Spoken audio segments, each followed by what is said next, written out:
अस्सलाम वालेकुम guys, welcome back to my another video lecture. आज का जो वीडियो लेक्चर है वो है हमारे पास मतलब के चैप्टर 8 का, क्योंकि हमने चैप्टर नंबर 7 ख़त्म कर दिया और इसकी जितनी भी वीडियोस थी जितनी भी वीडियोस क्रिएट हुई हैं, फॉर एग्जांपल जितनी भी एपिसोड्स क्रिएट हुई हैं वो मैंने अपना क्या कहते हैं अपलोड कर दी हैं। आप लोग देख सकते हैं और उसके रेफरल लिंक सारे हमारे पास आपके चैनल पर वो वीडियोस मौजूद हैं। ठीक है, अच्छा जी, अब आ जाते हैं क्लास चैप्टर नंबर 8 पर, जो कि बिल्कुल ख़त्म होने वाला है, क्योंकि बुक ख़त्म होने वाली है, चैप्टर क्लोज होने वाला है, अब सिलेबस भी ख़त्म हो जाएगा आपको। फिर उसके बाद हम इसकी टेस्ट प्रैक्टिस वगैरह शुरू करेंगे। और ये टेस्ट इनफाइनाइट है, इनफाइनाइटी टेस्ट समझे। इनफाइनाइट टेस्ट क्या कि ये इसका नाम जो है ना टेस्ट का, वो इनफाइनाइट टेस्ट है बिकॉज इसमें हम टेस्ट के अंदर मैक्सिमम और मिनिमम जितने भी डिफ़िकल्ट क्वेश्चंस होते हैं वो हम आपसे पूछते हैं। और डिफ़िकल्ट क्वेश्चन के साथ इजी क्वेश्चंस भी पूछते हैं, हार्ड क्वेश्चंस भी पूछे, डिफ़िकल्ट भी, मीडियम से, उसमें सब कुछ आपके ऊपर क्या कहते हैं हम आपको आपसे सवालात पूछते हैं। और उसके लिए हमारे पास एक लाइव सेशन भी होगा। उस लाइव सेशन का मैं आपको क्या कहते हैं लिंक वीडियो क्रिएट करके बता दूंगा कि ये लाइव सेशन कब से शुरू हो रहा है। अब ये लाइव सेशन में जब शुरू होगा तो आपका उसमें टेस्ट प्रिपरेशन पेपर सब कुछ होगा। आपको अगर आपकी क्या कहते हैं बोर्ड ऑफ सेकेंडरी की तैयारी कर रहे हैं ना, तो आपको पहले ये पूरी सारी वीडियोस जितनी भी होंगी जो मैंने पूरी केमिस्ट्री की बुक की बनाई है वो आपको देखनी पड़ेंगी। उस देखने के बाद आपको क्या कहते हैं वो आप मुझे उसका टेस्ट देंगे। वो टेस्ट ऑनलाइन टेस्ट होगा, उसके अंदर एमसीक्यूज़ बेस्ड भी होगा और थोड़ा थ्योरेटिकल बेस्ड भी होगा। सो आप वो आपकी चॉइस है, हम आपको उसके ऊपर आपको वो कर देंगे, चॉइस दे देंगे कि आपको थ्योरेटिकल देना है या एमसीक्यूज़ देना है। बाकी हमने फिज़िकली भी हमने क्या कहते हैं गार्डन कोचिंग सेंटर स्टार्ट किया। और ये जितने भी अगर शाह फैसल के लोग जो भी देख रहे हैं या कोई भी देख रहे हैं तो कराची में बैठ कर, तो वो क्या कहते हैं हमसे एक फ़िज़िकली भी क्लास ले सकते हैं। फ़िज़िकल ऑनलाइन सेशंस भी होते हैं हमारे। स्टार्ट होने के हमने बोला था आपको कि स्टार्ट हो गए हैं ये सेशन, और अब ये स्टार्ट हो चुके हैं। तो आप लोग को अगर लेना हो तो एडमिशन तो मुझे डीएम कर दें या कांटेक्ट कर दें कैसे भी करके, क्योंकि मैंने इंस्टाग्राम पे मेरे पोस्ट अपलोडेड है, उस वहाँ पे नंबर मौजूद है, आप नंबर पे कांटेक्ट कर सकते हैं। ठीक है, बाकी मैं भी नंबर लिख दूँ।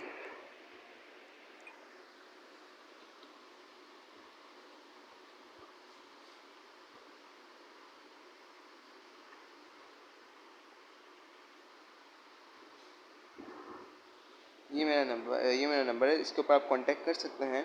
अगर आपको क्या कहते हैं एडमिशन चाहिए हो या एनरोल करना हो अपना आपको, और या कोई भी डिटेल चाहिए हो मेरे चैनल के हवाले या मेरे फिज़िकल जो गाइडेंस कोचिंग सेंटर है उसके हवाले से।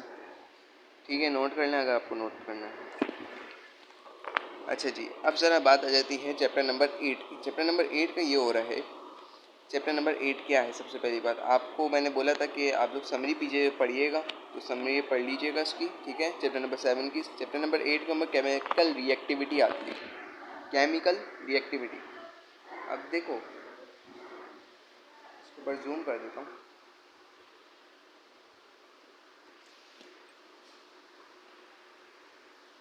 केमिकल रिएक्टिविटी मकसद के केमिकल का रिएक्शन, केमिकल रिएक्ट कैसे हो रहा है, उसकी रिएक्टिविटी क्या है, क्या हो रहा है, कितना वो उसका रिएक्ट कर सकता है, ये सारा इस चैप्टर के अंदर बयान है। इस चैप्टर में क्या बयान है, केमिकल रिएक्टिविटी के बारे में। अच्छा जी, अब ज़रा आ जाते हैं इसके अंदर जो सबसे ज़्यादा मेजर कॉन्सेप्ट है वो है मेटल और नॉन मेटल का, और स्टूडेंट लर्निंग आउटकम जो कि स्लोस हैं। इसके अंदर ये जितने भी स्लोस लिखे हुए हैं ये आपके पास होने चाहिए। ये एक्चुअली में क्या चीज़ कहलाती है, ये जितने भी स्लोस हैं इसको हम कहेंगे या आपका एक वो है एबिलिटी है, दैट्स कॉल्ड एबिलिटी। अगर आपके पास ये स्टूडेंट लर्निंग आउटकम्स नहीं हुए तो आपने बुक नहीं पढ़ी, समझे। खैर, तो अब स्टार्ट करते हैं ज़रा। केमिकल रिएक्टिविटी क्या है, सबसे पहली बात तो कि इसकी डेफिनेशन पढ़ लेते हैं।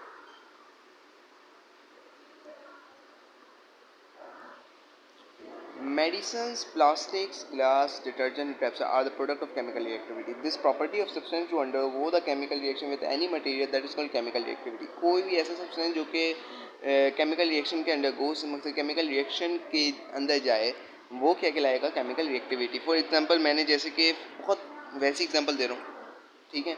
मेरे पास एक बॉक्स है, इसका नाम मैंने रख दिया पी बॉक्स, ठीक है। इसमें केमिकल है जो कि इलेक्ट्रोलाइट है, वो है सोडियम। फॉर एग्जांपल को उसमें दे रहा हूँ, ठीक है। सोडियम क्लोराइड, सोडियम इसमें वो है, सोडियम इसमें, ठीक है। अब मेरे पास इसको रिएक्शन को अंदर लेके जाना है। फॉर एग्जांपल अब मेरे पास एक जार है, उसमें इलेक्ट्रोलाइट है, और वो इलेक्ट्रोलाइट के अंदर इसको हमने रिएक्शन में डाल दिया। सो वो रिएक्शन, वो केमिकल रिएक्शन जहाँ पर मटेरियल अंदर जाए, that is called chemical reactivity. अब reactivity of metal, reactivity metal की डिपेंड किस पे करती है, टेंडेंसी टू लॉस, पढ़ रहा हूँ मैं लाइन,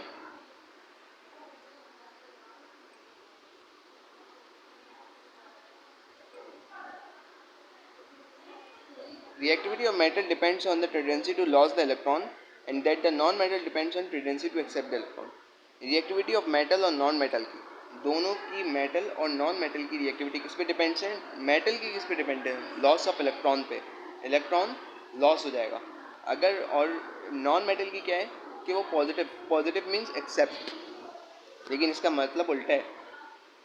कहते हैं कि पॉजिटिव को नेगेटिव कहते हैं, नेगेटिव को पॉजिटिव कहते हैं। बट इन दिस केस आपको याद दहानी या याद में माइंड में रखने के लिए आप ऐसे याद रखो कि लूज का मकसद होगा कि माइनस, और non metal depends on accept electron मकसद के प्लस, ठीक है। Matter which undergoes chemical activity में बी एलिमेंट, कंपाउंड और मिक्सचर, वो जो भी जाए वो को या तो एलिमेंट हो, या तो कंपाउंड हो, या तो मिक्सचर हो। एलिमेंट, कंपाउंड, मिक्सचर तीनों का डिफ्रेंशिएट मैंने अपनी प्रीवियस वीडियोस, रिसेंटली वीडियोस के अंदर जो केमिस्ट्री की चैप्टर नंबर 1 की वीडियोस हैं उसमें मैंने आपको एपिसोड्स में बता दिए। वो सारे एपिसोड्स के मैंने बता दिया आपको, आप उधर से देख सकते हैं, ठीक है। An element is always compose of like atom, element किससे कंपोज है, एटम से, बिल्कुल सही बात है। Element are further divided into a metal, non metal, metalloids. देखो metal, non metal, non metalloids. Metal क्या होता है, जो कि good conductor of heat and electricity होता है, ये बात यहाँ पे लिखी है, जो कि good conductor of heat and electricity होगी, that is known as metal. वो क्या है, मेटल है, ठीक है। अब आपके पास जो नॉन मेटल के जो कि कंडक्ट ही नहीं करता, ये poor conductor of heat and electricity है, वो नॉन मेटल है। और इसकी दोनों की प्रॉपर्टी जो आ रही है, ये जो दोनों की प्रॉपर्टी हैं, इस दोनों की प्रॉपर्टी जो हैं, ये जो एक रिएक्शन दे रही है वो है मेटलाइट्स। मकसद ये देखें, मैंने जैसे ये मेटल है, ठीक है, ये भी, ये नॉन मेटल है। इन दोनों की उसमें जो चीज़ बनी, जो चीज़ आई, ये मैं इसके ऊपर ये कर रहा हूँ, जो चीज़ आई, वो जो चीज़ बनी है वो बनी मेटलाइट्स। अब मेटलाइट्स को हम सर्कल कह सकते हैं, ठीक है, सर्कल कह दो। तो इसी तरह मेटल के रिएक्शन नॉन मेटल से हुआ, तो दोनों की जो इंटरमीडिएट प्रॉपर्टीज़ बनी वो होंगी मेटलाइट्स, ठीक है। हमारे पास मेटल क्या है, मेटल वो है जो कि लॉस ऑफ इलेक्ट्रॉन करता है, नॉन मेटल जो गेन ऑफ इलेक्ट्रॉन करता है। मेटलाइट क्या है, intermediate property of metal and non metal की। ये डक्टाइल होता है, ये नॉन डक्टाइल होता है, ये ल्यूस्ट्रेस होता है, ये स्ट्रॉन्ग होता है, मेलेबल होता है। इसमें ये इसका डिफरेंशिएट लिखा हुआ है, तो आप इसको पढ़ सकते हैं, पढ़ लीजिएगा इसको, बहुत आसानी, ये एग्जाम में आता है, ठीक है। अब ज़रा यहाँ पर एक MCQs भी क्रिएट हो सकता है, जो कि क्रिएट कभी कभार कर दिया तो कर दिया, बहुत कम है वाला MCQs तो। ये डक्टाइल, नॉन डक्टाइल और मेटलाइट्स के उसमें ये कह सकते हैं कि ऑक्साइड में भी एसिडिक, और यस और नो, ये इसमें बेसिक है, ये एसिडिक इन नेचर है, तो ये बात होती है, ठीक है। The element which is readily to lose electron and easily form a cation is termed as metal. A metal structure consists of metal ions joined by a metallic bond. All a B group element are a metal and known as transition metal. Transition metal आपको मैंने बताया था कि chapter number जो 3 था उसका मैं reference link दे रहा हूँ आपको, ठीक है। चैप्टर नंबर 3 का आपके पास क्या कहते हैं, आपको मैंने उसमें बता दिया था, ट्रांजिशन एलिमेंट जो बताए थे, ठीक है। और इसमें some groups of A are also B metal, इसके अंदर एक्चुअली में यही चीज़ बताइए, ग्रुप्स के बारे में बात हो रही है, ठीक है। Elements of group A one A two A alkaline earth metal और अल्कली मेटल, यहाँ पे पढ़ रहा हूँ मैं,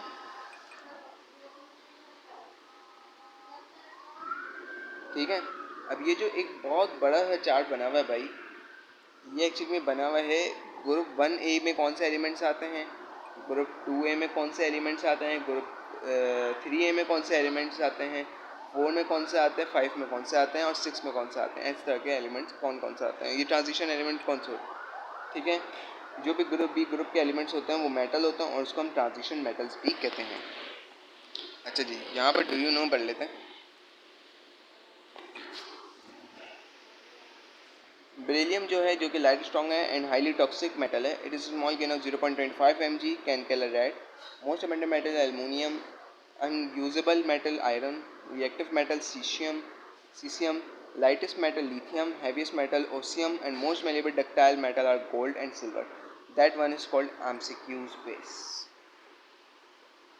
ये पूरा MCQ space पेपर है, इसमें MCQs आ जाएंगे आपको, ये MCQs है, ठीक है। अब ज़रा हमारे पास आ जाते हैं electropositive character.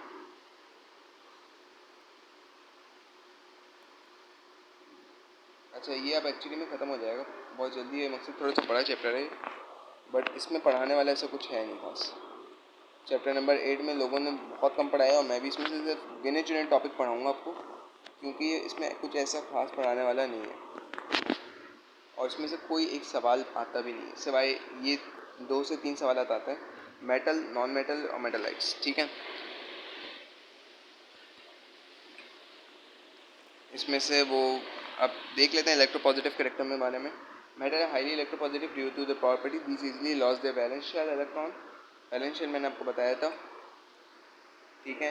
Electron when the atom और molecule loses electron then it change into positively charge ion को नोन एज कैटाइन, जो कि पॉजिटिवली चार्ज आयन होता है वो कैटाइन होता है, ठीक है। ये तो बात आपको सबको पता है, ठीक है। अब इसके अंदर ये इक्वेशन आपको लिख के आनी होगी, ये 110% ये इक्वेशन आती है लिखने को, ठीक है।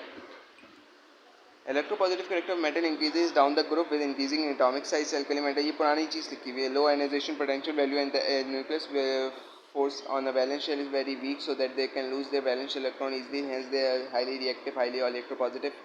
ये पूरी वही पुरानी चीज़ लिखी हुई है जो कि चैप्टर नंबर 3 में बयान की हुई इन्होंने।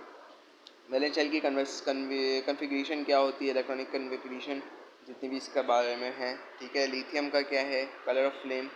अब ये एक्चुअली में चीज़ है, इसमें से मैं आपको थोड़ा थोड़ा बता रहा हूँ, ठीक है। ये एक्चुअली में पूरी चीज़ है जो कि हमारे पास एक MCQs बन सकता है, ये MCQs पेपर है, ठीक है। इसको आप पढ़िएगा ताकि आप लोग सही हो जाए। Ionization of energy of alkali and alkaline की आयनाइजेशन क्या होती है, एटम प्लस एनर्जी, तो कैटाइन प्लस एक इलेक्ट्रॉन रिमूवल।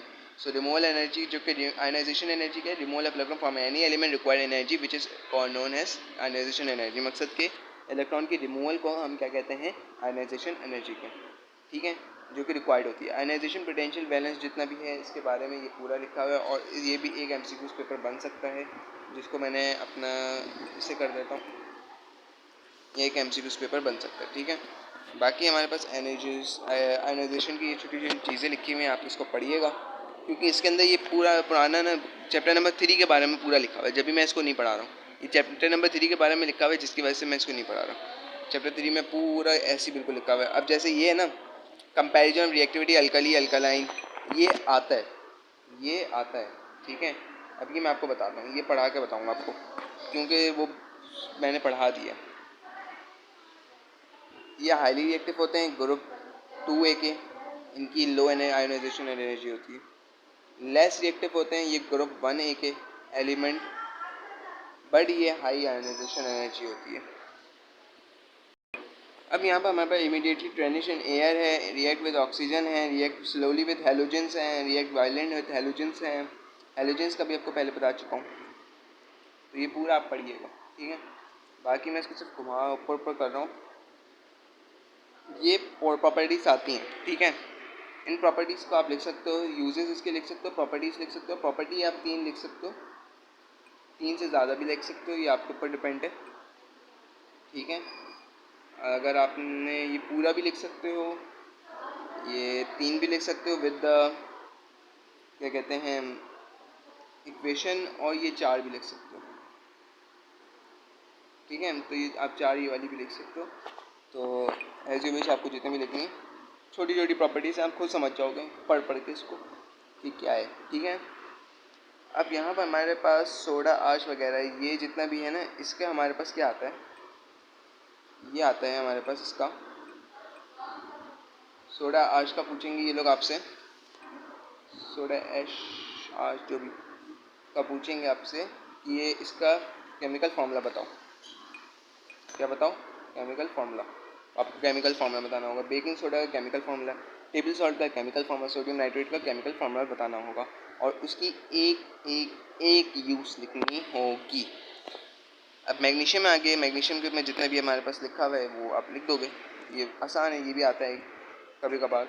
और डू यू नो में ये वाली चीज़ आ गई। कैल्शियम के उसमें हमारे पास ये भी आपके पास, अच्छा कैल्शियम में जो सबसे ज़्यादा इम्पॉर्टेंट चीज़ है वो है इसका ये और इसका केमिकल फार्मूला। आपने ये पूरा केमिकल फार्मूला वगैरह पूरा लिखना होगा। ठीक है, ये आता है और या तो आपको इसके यूजेस के साथ पूरा लिखना होगा। ये एक सवाल शायद आता है कभी कभार।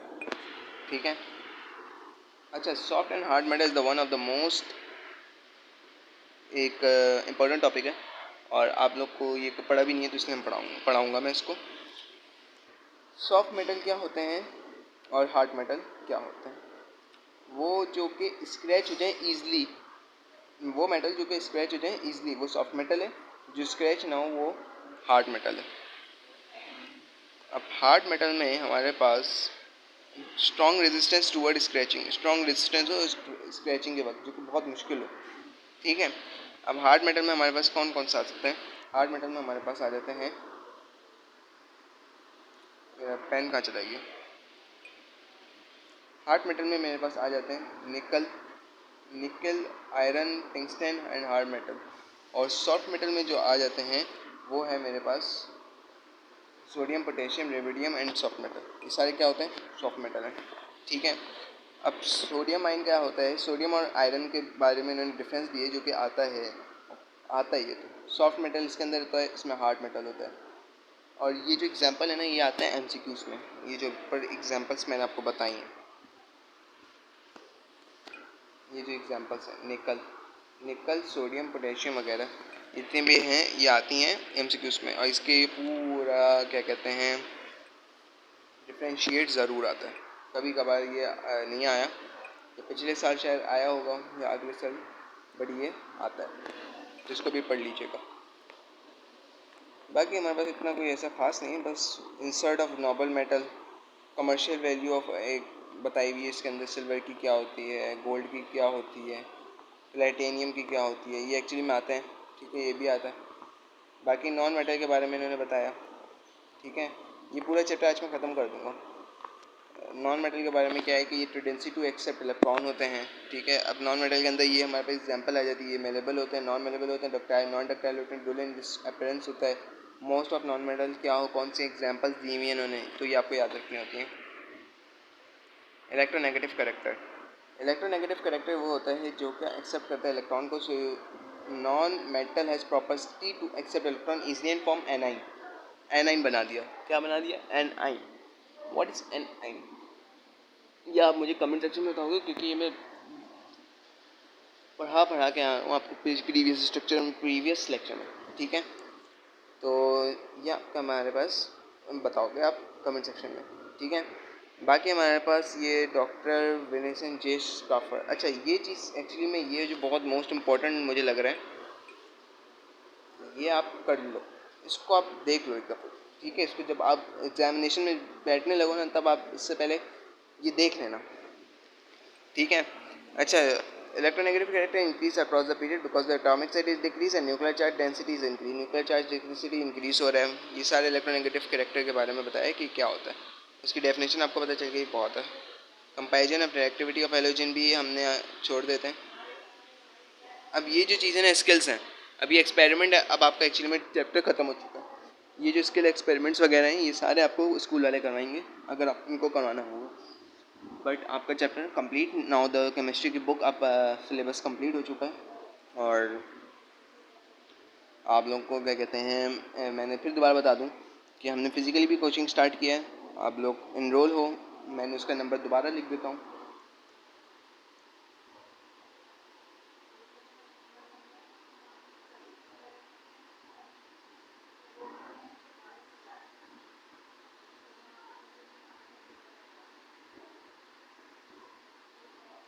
390332136396 इसका नंबर मैंने आपको दोबारा लिख दिया।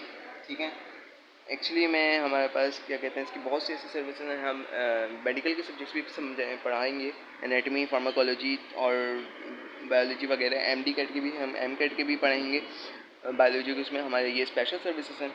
और हमारे पास रेगुलर टेस्ट ज़रूर होंगे, हमारे कोचिंग में रेगुलर टेस्ट ज़रूर होंगे, प्रिपरेशन पेपर ज़रूर होगा, उसमें टारगेट पेपर भी होगा, सारे पेपर्स होंगे। ठीक है, जितने भी जो पेपर्स लगते हैं, गैस पेपर्स वगैरह सब कुछ, और जो इंशाल्लाह लगेंगे भी। ठीक है, हमारे पास आपको अच्छा वो हम फ्री भी आपको कर देंगे, 1 से 2 पेपर हम उसमें आपको फ्री भी करेंगे। ठीक है, और डेमो क्लास भी हमने इसमें क्या कहते हैं डेमो क्लास भी इंक्लूडेड है। ठीक है, इसमें जो इंक्लूड है वो मैं लिखते जा रहा हूँ। प्रिपरेशन पेपर भी है, प्रेप भी है, डेमो क्लास भी इंक्लूडेड है। ठीक है, डेमो क्लास भी आप ले सकते हो। उसकी लोकेशन हम आपको कर देंगे, अगर आप डीएम करोगे हमें तो हम आपको लोकेशन बता देंगे। ठीक है, आप डेमो भी ले सकते हो। और दूसरा क्या कहते हैं, स्पेशल सर्विसेज एम कैट के सब्जेक्ट जितने भी होते हैं, आई मीन बायोलॉजी के सब्जेक्ट जो है वो भी आप ले सकते हो। एम कैट बायोलॉजी के सब्जेक्ट तो आपको वो भी ले सकते हो। और दूसरा हमारे पास हमने आपको एजुकेट सिर्फ एबिलिटी की तरफ करना है, ना कि रट्टाफिकेशन या इधर उधर की उसमें। आप रट्टाफिकेशन में जाओगे क्या आपको मिलेगा, कुछ भी नहीं। आपको सिर्फ आप याद कर लोगे, वो याद करके आपको चले 10 महीने याद रह गया, 5 महीने याद रह गया, लेकिन पूरा पूरा साल, 2-2, 3-3, 4-4, 5-5 साल लॉन्ग टर्म मेमोरी में तो नहीं रहेगा ना। अब वो कुछ ऐसे अल्फाज होते हैं जो कि याद हो जाते हैं, बट इन दिस केस आपको कॉन्सेप्ट तो आना चाहिए। कॉन्सेप्ट की इसके अगर रट्टा मार लिया तो उसके पीछे कॉन्सेप्ट आपको पता ही नहीं है क्या होगा। अब अगर आपने रट्टा मार के भी कॉन्सेप्ट आपको नहीं पता और सिर्फ रट्टा मारा तो आप फिर क्या, कुछ आपने पढ़ा ही नहीं है। आपको कॉन्सेप्ट आना चाहिए एक्चुअली में, आपको कॉन्सेप्ट याद होना चाहिए, क्योंकि ये जो बुक है ना, ये वाली जो पूरी बुक है, आपको क्या कहते हैं, आपने जितना भी मकसद के डाउनलोड डाउनलोड कह रहा हूँ, जितना भी आपने पढ़ा होगा तो आपके फालतू हो जाएगा। कॉन्सेप्ट आपको जब आता ही नहीं है तो फिर आपने रट्टा मारने का क्या फ़ायदा। तो इसलिए आप कॉन्सेप्ट के पास जाओ, रट्टाफिकेशन के पास ना जाओ। कहते हैं कि एक्सीलेंस के पीछे भागो, कामयाबी झक मार के पीछे आएगी। जो 3 इडियट्स की मूवी है, उस रूल को अगर अपनाओगे तो अच्छी बात है।